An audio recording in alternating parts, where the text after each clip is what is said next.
اور اس میں بھی جتنی زیادہ دیر آدمی دیر لگاتا تھا وہ اتنے زیادہ متقی اور ظاہر پرہیزگار مانا جاتا کہ بھائی بےتاب نہیں تھا کھانے پینے کے لیے، اور دیکھو کیسا ضبط نفس ہے اس کا کہ روزہ کھولنے کا وقت کھول بھی دیا تب بھی نہیں کھولنا، یہ خوبی تھی ان کی۔ ہمارے یہاں یہ ہے کہ جو وقت اللہ تعالیٰ نے فرض کر دیا ہے اس وقت تک تو آپ اس طرح روکے رہے جیسے کسی نے باندھ رکھا ہے۔ جس وقت اللہ تعالیٰ کی طرف سے گرفت چھوٹے اسی وقت آپ دوڑیں اس چیز کی طرف جس سے روکا گیا تھا۔ اب اجازت کیوں کہ ہو گئی، اس لیے آپ فوراً دوڑ کر اس چیز کا فائدہ اٹھائیں۔ یہ اللہ تعالیٰ کو پسند ہے، اس کے معنی ہے کہ یہ بندہ اس کے حکم کی وجہ سے رکا ہوا، اگر اس کا حکم روکنے کا نہ ہوتا تو یہ نہ رکتا، کیونکہ باندھ رکھا تھا، اس لیے اپنے جذبات، اپنی خواہشات، اپنی بھوک، اپنی پیاس، ہر چیز کو اس نے میرے حکم کی وجہ سے روکا۔ میرے باغ بھی چھوڑتے ہی چلتا، تو اللہ تعالیٰ کو پسند ہے۔ فرمایا کہ لا یزال الناس بخیر، لوگ خیر پر رہیں گے جب تک کہ افطار میں جلدی کرتے ہیں۔ معنی یہ ہے کہ اگر لوگوں نے افطار میں دیر لگانی شروع کی تو ان کو وہ بیماری لگنی شروع ہو جائے گی جو اہل کتاب سے، پھر یہ جائیں گے رحمانیت کی طرف۔ قرآن مجید کا اور حدیث کا دونوں کا آپ گہرا مطالعہ کریں گے تو آپ کو معلوم ہوگا کہ اسلام کا مزاج یہ ہے کہ کوئی چیز اگر 2 میل پر خطرناک موجود ہے تو یہ اسلام یہ اجازت نہیں دیتا کہ آپ اس سے 1 فٹ پہلے جا کر رکیں، جہاں سے خطرے کی سڑک شروع ہوتی ہے وہاں روکتا ہے۔ یہ نہیں کرتا کہ اس سڑک کے اوپر آپ کو چلاتا جائے، خطرے کی سڑک پر چلتے چلتے جب 1 فٹ کا فاصلہ رہ جائے بڑے کہ آپ کے درمیان وہاں جا کر کہے کہ یہاں رک جاؤ۔ تو آغاز رحمانیت کا ہوتا ہے اس مقام سے کہ آدمی یہ سمجھے کہ اپنے جسم کو تکلیف دینا بجائے خود کوئی روحانی ترقی کرے۔ یہ بیماری چونکہ لگتی ہے اس مقام سے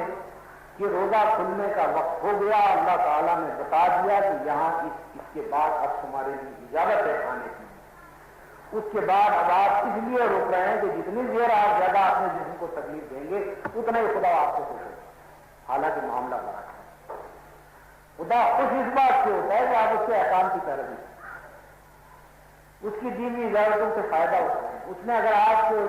لیے ایک چیز حلال کی ہے اس حلال سے آپ کو تمتع ہے، اس نے ایک چیز حرام کی ہے اس سے روکے،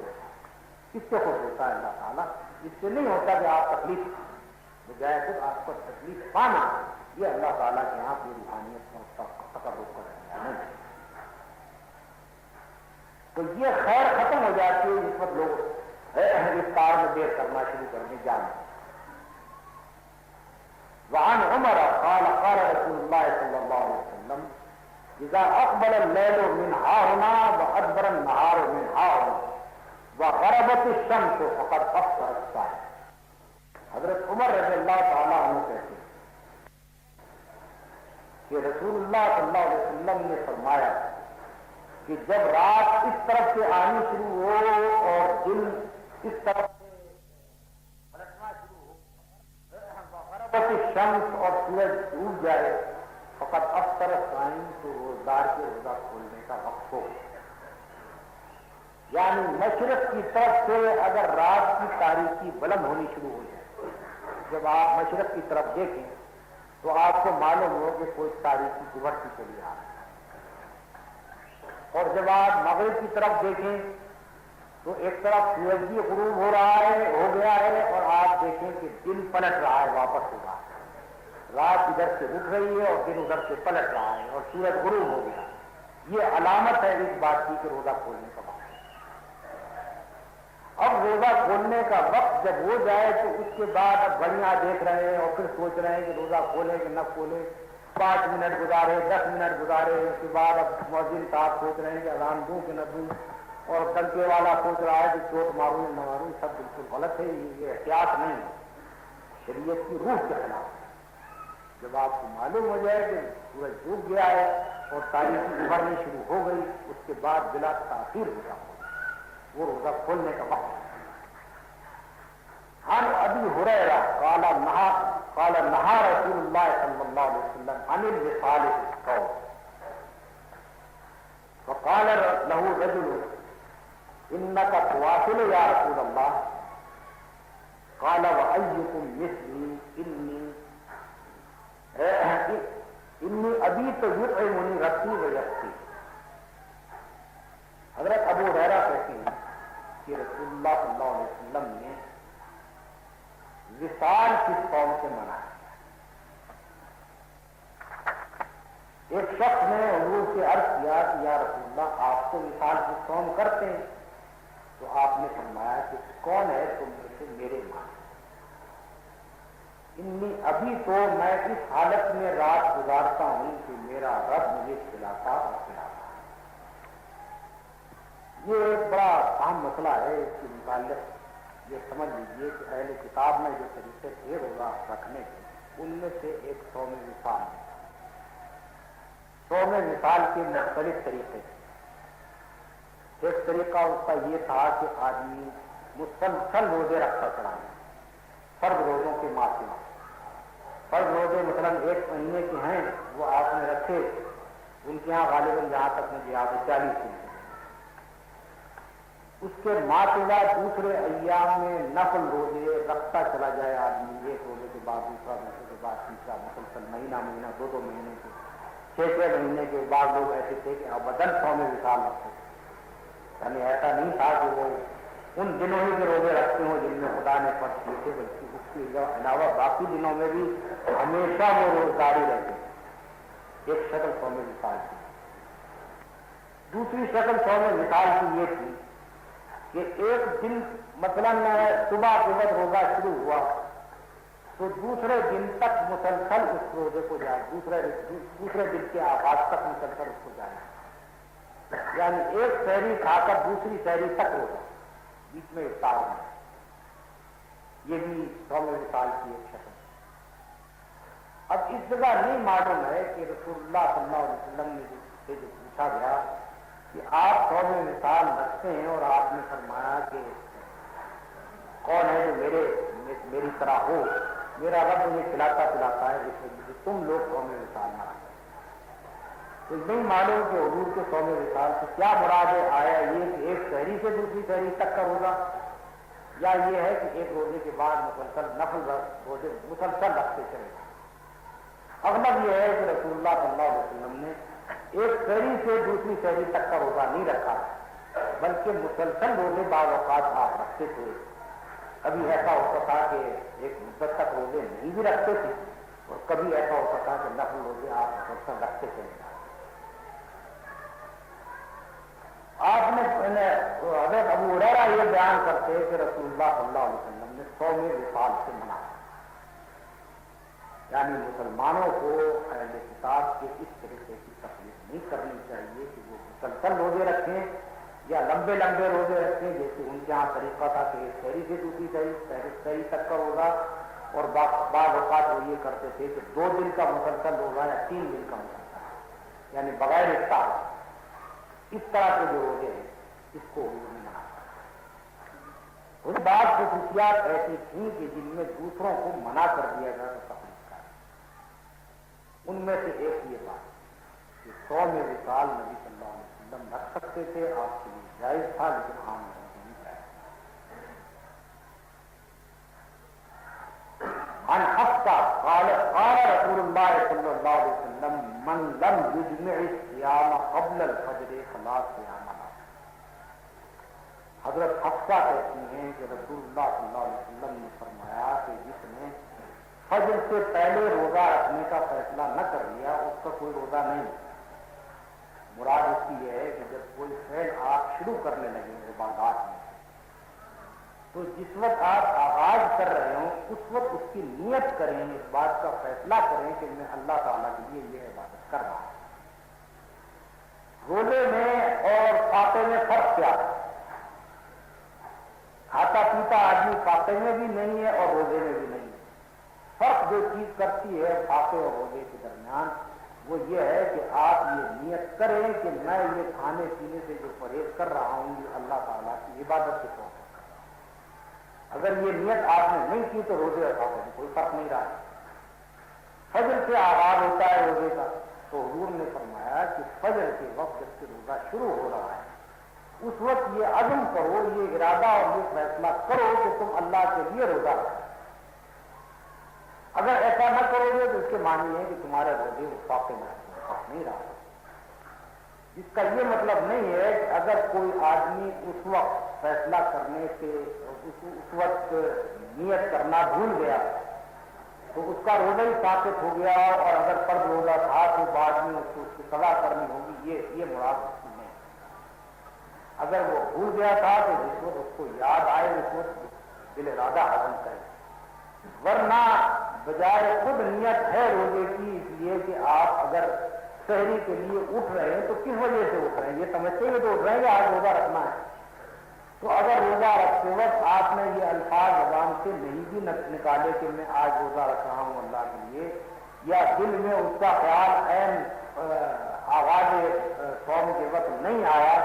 تو یہ روزے کو باطل کر دینے والی چیز نہیں ہے، کیونکہ آپ کا سحری کے وقت اٹھنا خود یہ معنی رکھتا ہے کہ آپ کی نیت روزہ رکھنے کی تھی۔ لیکن شریعت میں چونکہ اہمیت نیت کی ہے، افعال کی جو بھی قدر و قیمت ہے وہ نیت کی بنا پر، ایک فعل کو دوسری چیز سے جو چیز ممتاز کرتی ہے وہ آپ کی نیت ہے۔ تو اس وجہ سے فرمایا کہ فجر کے وقت آدمی ارادہ کرے، ارادہ عزم کرے اس بات کا کہ میں آج روزہ رکھتا ہوں۔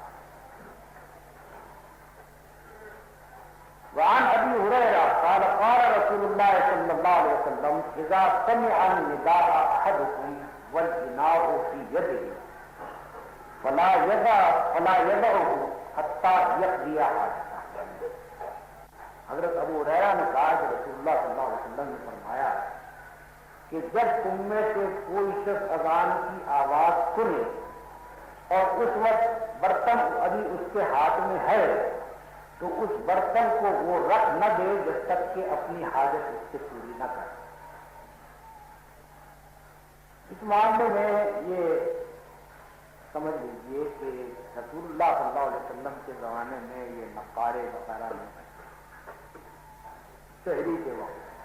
سائرن کوئی نہیں تھی۔ اس زمانے میں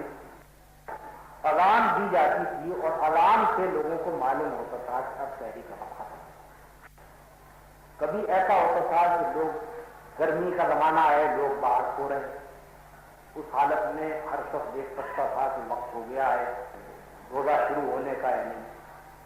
کبھی ایسا ہوتا تھا کہ بارش ہے یا یہ کہ جاڑے کا زمانہ ہے، لوگ کمروں کے اندر ہیں۔ اب اس وقت سب لوگوں کے لیے ضروری نہیں تھا کہ وہ باہر نکل کر دیکھیں کہ روزے کا وقت ختم ہو گیا۔ اس وقت مؤذن کی اذان لوگوں کو بتاتی تھی کہ اب سحری کا وقت ختم ہو گیا، اب روزے کا وقت ختم ہو گیا، اب افطار کا وقت آیا ہے یا سحری ختم ہونے کا۔ تو فرمایا کہ سحری کے وقت جب اذان کی آواز تمہارے کان میں پڑے اور فرض کیجئے کہ ایک آدمی پانی پی رہا ہے، ہاتھ میں اس کے گلاس ہے، تو اللہ اکبر کی آواز سنتے ہی ضروری نہیں ہے کہ وہ رکھ دے پانی، اگر اس کے ہاتھ میں ہے تو اللہ اکبر کی آواز جس وقت سن رہا ہے اس دوران میں وہ اس پانی کو پی سکتا ہے۔ سحر کے خاتمے کے جو وقت ہے، جو تفصیل قرآن مجید میں بیان کی گئی ہے، اس کی جو تفصیل اس کی احادیث میں بیان کی گئی ہے، اس کو اگر آپ غور سے دیکھیں تو آپ کو معلوم ہوگا کہ وہ سیکنڈوں کے حساب سے نہیں کہ ایک سیکنڈ ادھر سحری کا وقت ہے، ایک سیکنڈ ادھر جاتے ہی فوراً سحری کا وقت ختم ہے۔ وہ ایک بڑا فینومینا ہے جو اب مشرق کی طرف آدمی کو نظر آتا ہے، مشرق سے سفیدی ابھرتی نظر آتی ہے اور تاریخی پیچھے پڑتی ہے، ایک ہلکی سی دھاری نمودار ہونی شروع ہوتی ہے مشرق میں، جو یہ بتا رہی ہے کہ اب گیا دن کا آغاز ہو رہا، رات ختم ہو رہی ہے اور اب دن کا آغاز ہو رہا، وہ ڈان جس کو کہتے ہیں، فجر۔ تو وہ ایک ایسی چیز نہیں ہے کہ جو سیکنڈوں کے حساب سے ہو، اس کے اندر آ کر چند منٹ کا فرق کرتا ہے۔ اذان بھی آدمی جس وقت سنتا ہے تو اذان سننے کا کے وقت ضروری نہیں ہے کہ اس سے ایک سیکنڈ پہلے تک سحری کا وقت ہو اور ادھر ادھر اس کی زبان سے اللہ کا لفظ نکلا، ادھر ایک سیکنڈ کے اندر اندر وہ وقت ختم۔ تو یہ موچ گاجیاں جو بہت سے لوگ کرتے ہیں یہ غلط ہے، سیدھی بات ہے۔ اس زمانے میں بھی مثلاً آپ نے سائرن سنا، اس کے معنی یہ نہیں ہے کہ اگر فرض کیجیے کہ آپ دودھ پی رہے ہیں، آپ کے ہاتھ میں گلاس ہے، پانی پی رہے ہیں، یا یہ کہ ابھی آپ کی آنکھ کھلی تھی اور آپ نے ایک لقمہ ابھی لیا تھا کہ سائرن بج گیا اور فوراً آپ ہاتھ دھو یا گلاس آپ منہ سے ہٹا لیں، یہ ضروری نہیں۔ اگر سائرن ہوا ہے یا اذان کی آواز ہوئی ہے تو ایک دو لقمے فوراً بالکل بھی آپ کھا سکتے ہیں کھائیں۔ یہی بات اس کے اندر فرمائی گئی ہے کہ جب تم اذان کی آواز سنو، جو اذان یہ خبر تم کو دے رہی ہے کہ سحری کا وقت ختم ہو رہا ہے، تو وہ اس کو سنتے وقت اگر تمہارے ہاتھ میں گلاس ہے اس کو رکھ مت کسی۔ یہ مطلب بھی نہیں ہے کہ اس اجازت سے فائدہ اٹھا کر آدمی اطمینان سے بیٹھا کھاتا پیتا ہے، یعنی جلدی سے اپنی ضرورت پوری کر لو، لیکن اطمینان سے بیٹھے کھاتے پیتے مت۔ وعنہ قال قال رسول اللہ صلی اللہ علیہ وسلم قال اللہ تعالی احب عبادی الی اعجلہم فطرۃ۔ یہی حضرت ابو ہریرہ روایت کرتے ہیں کہ رسول اللہ صلی اللہ علیہ وسلم نے فرمایا کہ اللہ تعالیٰ یہ فرماتا ہے کہ مجھے اپنے بندوں میں سب سے زیادہ پسند وہ ہیں جو افطار کرنے کی جلدی کریں۔ جس مضمون کی تشریح پہلے ہو چکی ہے اس کی تشریح یہاں ہے۔ وعن سلمان بن عامر قال قال رسول اللہ صلی اللہ علیہ وسلم اذا افطر احدكم فليفطر على تمر فانه بركة فان لم يجد فليفطر على ماء فانه طهور۔ حضرت سلمان بن عامر کہتے ہیں کہ رسول اللہ صلی اللہ علیہ وسلم نے فرمایا کہ جب تم میں سے کوئی شخص افطار کرے تو اس کو افطار کرنی چاہیے کھجور پر، تمر کہتے ہیں چھوارا، فإنه برکۃ کیونکہ اس کے اندر برکت، فإن لم يجد فليفطر على ماء فإنه طهور۔ اور اگر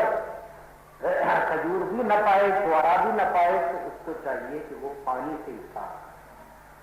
کیونکہ وہ پاک ہے۔ چھوارے سے افطار کرنے کے لیے اس لیے فرمایا گیا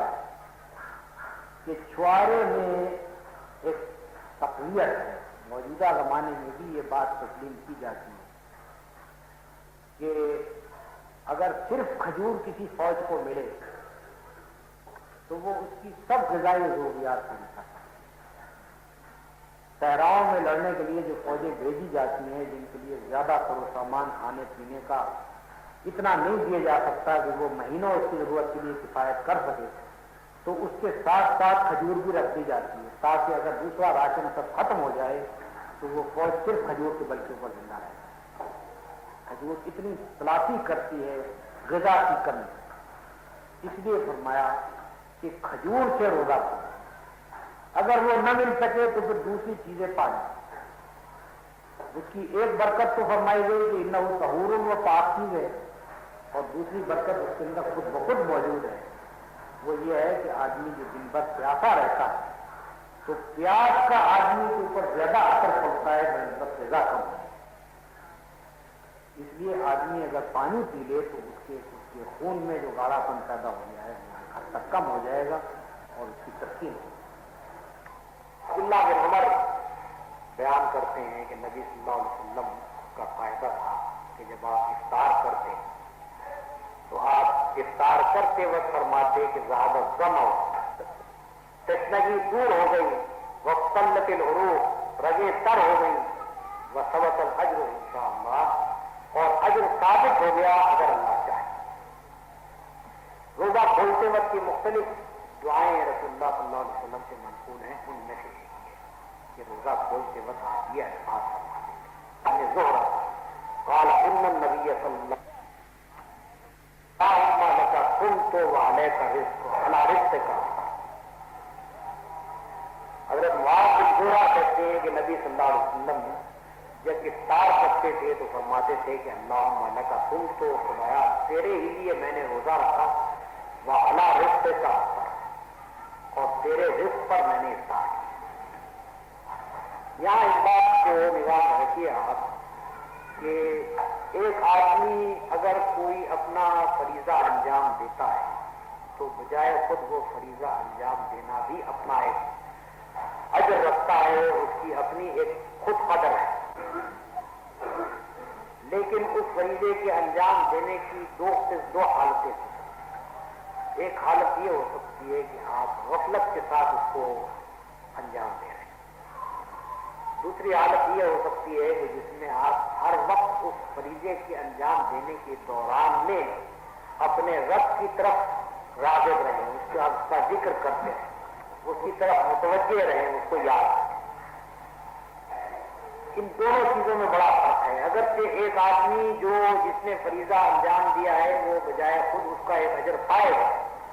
لیکن اس فریضے کی انجام دہی کے دوران میں اگر آپ اللہ تعالیٰ کی طرف متوجہ بھی ہیں، اس کو یاد بھی کر رہے ہیں، اس کا ذکر بھی کر رہے ہیں، تو اس صورت میں اس کا اجر دگنا تگنا بہت زیادہ ہو جائے گا۔ مثال کے طور پر آپ وضو کر رہے ہیں، اگر آپ نے وہ سارے اعضاء دھوئے ہیں اور ٹھیک دھوئے ہیں جو وضو میں دھونے چاہیے، تو وضو آپ کا ہو گیا، آپ اس قابل ہو گئے کہ آپ نماز پڑھیں۔ لیکن اگر وضو کے دوران میں آپ اللہ کا ذکر بھی کرتے جا رہے ہیں، اس کے معنی ہے کہ آپ اللہ کے غفلت کی حالت میں وضو نہیں کر رہے۔ یہ نہیں ہے کہ فقط آپ کے اعضاء ہی دھل رہے ہیں، بلکہ اعضاء دھونے کے دوران میں آپ سبحان اللہ، الحمدللہ اور دوسرے اذکار جو ہیں، اشہد ان لا الہ الا اللہ، اشہد ان محمد رسول اللہ، اس طرح سے اگر آپ ساتھ ذکر بھی کرتے چلے جائیں تو اس کے معنی ہے کہ وضو کے اجر کو آپ نے سینکڑوں گنا بڑھا دیا۔ اس وضو کی قدر و قیمت ہی کچھ اور ہو گئی، کیونکہ آپ وضو کرنے کے دوران میں خدا سے غافل نہیں رہے، وضو کرنے کے دوران میں اللہ تعالیٰ کی طرف آپ راغب رہے۔ اسی طرح سے آپ دیکھیے روزہ مکمل ہو جاتا ہے اگر آپ جو سحری کا وقت جب ختم ہوتا ہے اس وقت سے لے کر افطار کے وقت تک کچھ کھائیں پیئیں نہیں، روزہ آپ کا مکمل ہو گیا۔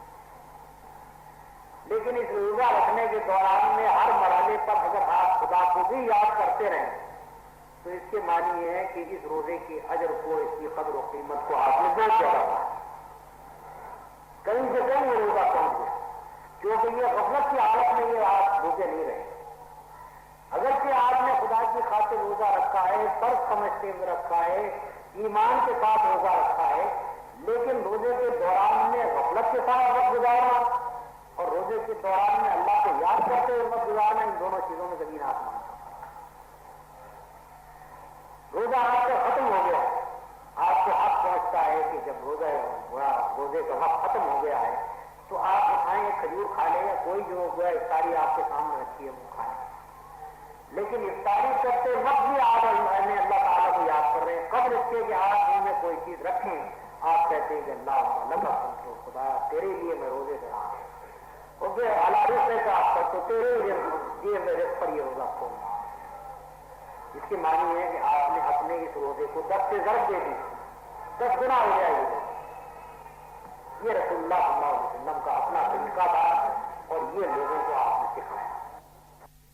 کہ اللہ تعالیٰ کی ایک عبادت کرتے ہوئے دوسری بہت ساری عبادتیں ساتھ ساتھ اگر چلتی رہیں تو اس عبادت کی قیمت بہت زیادہ بڑھ جائے۔ وعن زید بن خالد قال قال رسول اللہ صلی اللہ علیہ وسلم من افطر صائما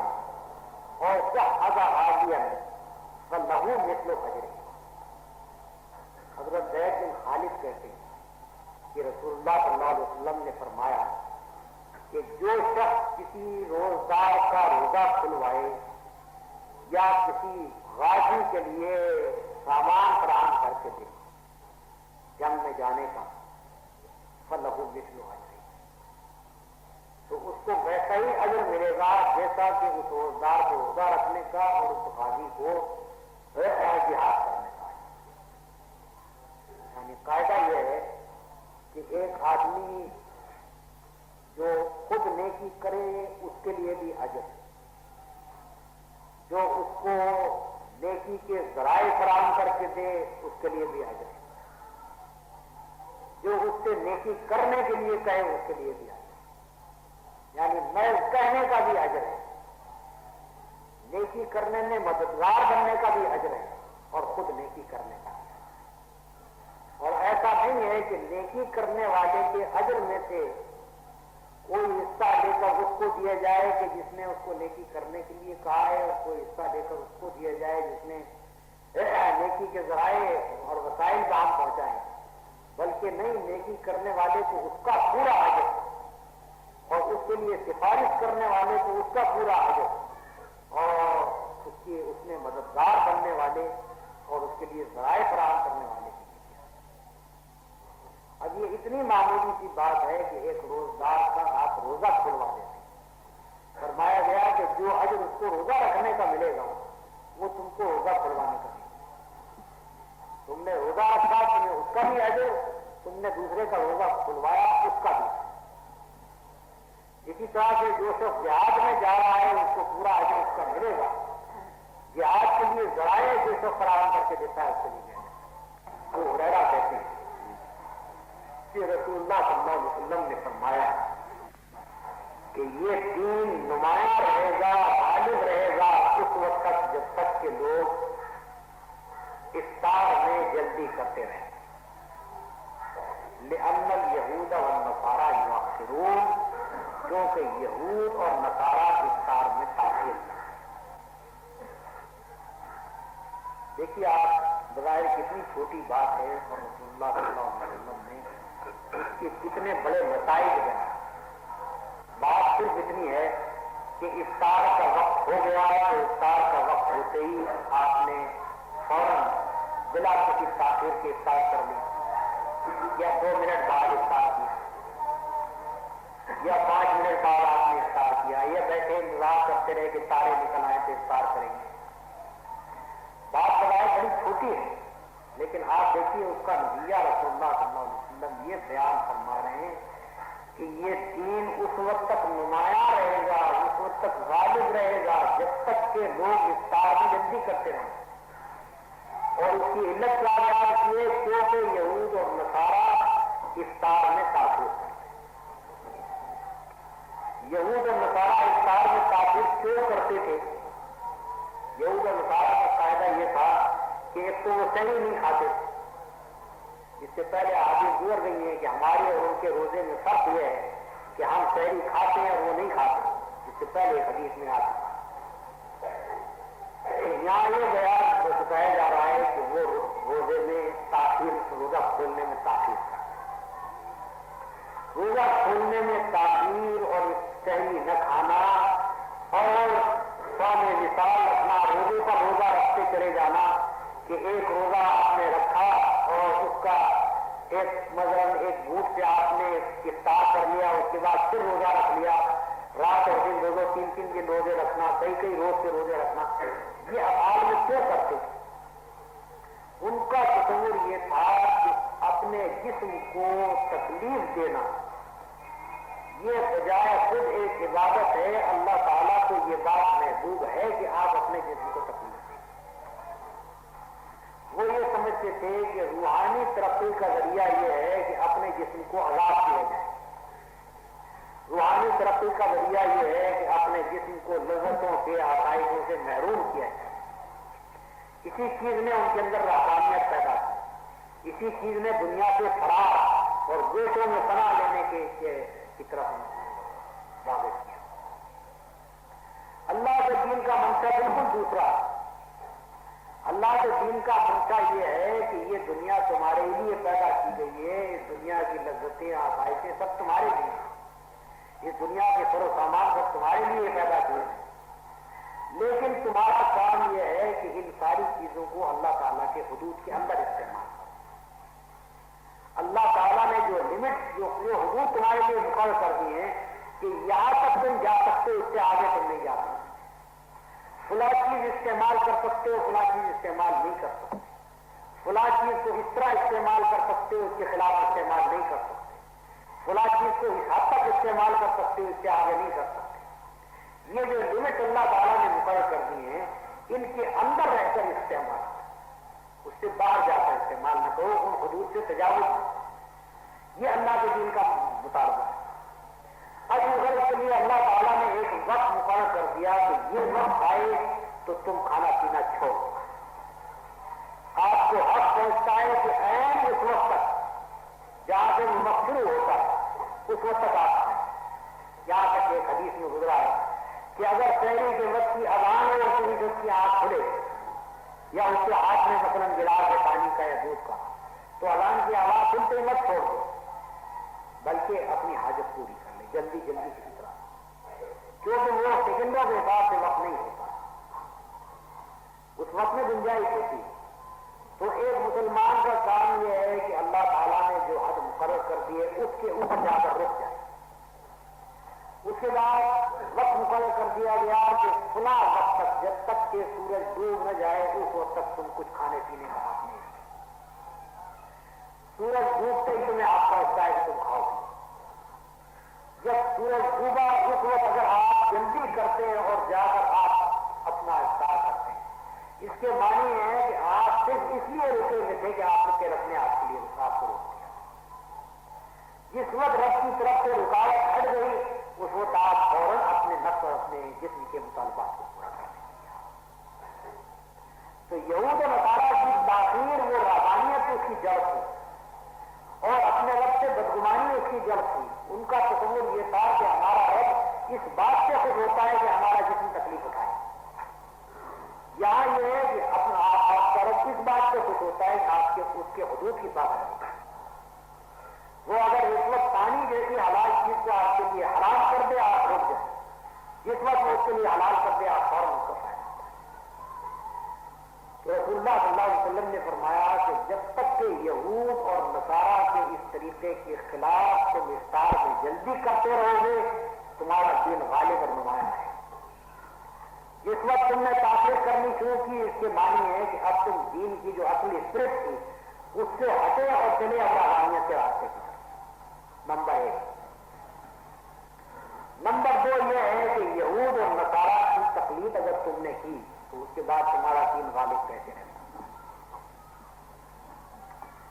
یہود اور نصارہ کی تقلید ذرا سی چیز میں بھی آپ کو نہیں کرنی ہے۔ جس چیز میں یہود اور نصارہ کے دین کا، یہود اور نصارہ کی تہذیب کا، ان کے تمدن کا، ان کے اخلاق کا شائبہ بھی موجود ہے تو ایک مسلمان کا کام ہے کہ اس سے کھٹک جائے، اس سے دور ہے۔ یہود اور نصارہ کی تقلید کرنے کے بعد پھر تمہارا دین اپنی اصلی شان کے ساتھ باقی ہے۔ پہلے ایک چیز میں تقلید کرو گے اس کے بعد کہو گے کہ جب یہ کیا تو دوسرا، جیسے اردو زبان میں کہتے ہیں کہ جا سکتی اناج سوا سکتی اناج، تو اس طرح سے ایک آدمی ایک چیز میں تقلید کر کے دوسری اختیار کرتا ہے، دوسری میں کر کے تیسری کرتا ہے، پھر کہتا ہے کہ جب 3 میں کر لی تو چوتھی میں کیوں نہ کر لی جائے۔ اس طرح سے رفتہ رفتہ رفتہ رفتہ وہ یہودی اور نصرانی بن کے رہ جاتا ہے، مسلمان کی کوئی شان اس ذاتی نہیں رہے۔ اس لیے جو مقام جا کے بگاڑ کا آغاز ہوتا ہے وہاں رک جاؤ۔ چھوٹی سی بات ہے وہ تعبیر کرتے ہیں کار، لیکن کسی مقام پر اگر نہ رکو تو آگے بڑھو، رفتہ رفتہ رفتہ انہیں کے طریقے اختیار کرتے ہیں۔ یہ دوسرا پہلو ہے اس کا، جس کی بنا پر اتنی بڑی بات آپ نے فرمائی کہ تمہارا دین غالب رہے گا اور یہ جملہ مولانا مغفور نے ان الفاظ کے ساتھ مکمل کیا تھا کہ تمہارا دین غالب رہے گا اور نمایاں رہے گا اگر تم یہود اور نصارہ کی روش کے برعکس افطار کرنے میں جلدی کرتے رہے۔